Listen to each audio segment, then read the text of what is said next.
আচ্ছা, আপনাদের মধ্যে কতজন জানেন ভগবান শ্রী রামচন্দ্রের কতগুলি তীরের আঘাতে রাবণের মৃত্যু হয়েছিল, বা রাবণকে বধ করার জন্য পুরুষোত্তম রাম বা ভগবান শ্রী রামচন্দ্রের কতগুলি তীর নিক্ষেপ করতে হয়েছিল, কতগুলি বাণের আঘাতে রাবণ বধ হয়েছিল?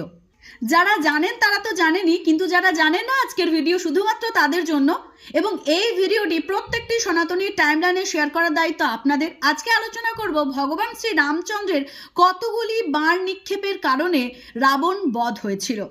আমরা হয়তো অনেকেই জানি না, শ্রীরামচন্দ্র যেমন একজন পরাক্রমশালী যোদ্ধা ছিলেন, একইভাবে রাবণও কিন্তু একজন পরাক্রমশালী যোদ্ধাই ছিলেন, এবং তার বীরত্ব বা তার বীরত্বের কাহিনী আমরা অনেকেই শুনেছি।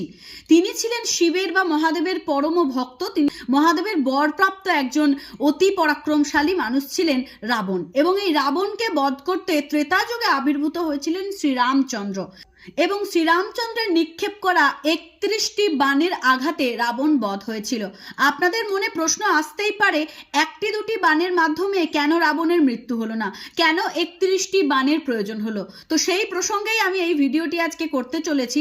প্রথম 10টি তীর নিক্ষেপ করেছিলেন শ্রীরামচন্দ্র রাবণের 10টা মাথা ধর থেকে মাটিতে নামিয়ে দেওয়ার জন্য, এবং এই 10টি তীর নিক্ষেপ করার পর যখন 10খানা মাথা রাবণের মাটিতে পড়ে যায়, তারপর তিনি 20টি তীর নিক্ষেপ করেন রাবণের হাতগুলোকে মাটিতে নামিয়ে দেওয়ার জন্য। সর্বমোট 30টি বাণ তিনি নিক্ষেপ করেছিলেন শুধুমাত্র মাথা আর হাত ধর থেকে নামিয়ে দেওয়ার উদ্দেশ্যে, কিন্তু তাতেও রাবণের বধ হয়নি।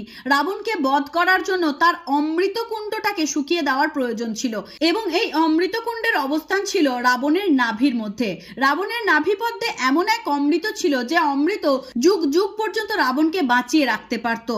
শ্রীরামচন্দ্র তার 31তম বাণটি নিক্ষেপ করে রাবণের নাভিকুণ্ডে, এবং সেই নাভিকুণ্ডে থাকা অমৃত ওই একটি বাণের আঘাতেই শুকিয়ে যেতে থাকে। রাবণের নাভিকুণ্ডে থাকা সমস্ত অমৃত যখন শুকিয়ে যায়, সেই সময়েই রাবণ বধ হয়ে যায় শ্রীরামচন্দ্রের হাতে। এই কারণের জন্যই শ্রীরামচন্দ্রের 31টি বাণের প্রয়োজন পড়েছিল পরাক্রমশালী রাজা রাবণকে হত্যা করতে। তো আজকের ভিডিওতে যারা যারা জানলেন যে কেন 31টি বাণের প্রয়োজন হয়েছিল, তারা অবশ্যই ভিডিওটির কমেন্ট বক্সে জয় শ্রীরাম লিখতে ভুলবেন না। তো দেখা হচ্ছে নতুন কোনো দিন নতুন কোনো ভিডিও নিয়ে। ততক্ষণের জন্য সকলে ভালো থাকবেন, সুস্থ থাকবেন। জয় শ্রীকৃষ্ণ, রাধে রাধে।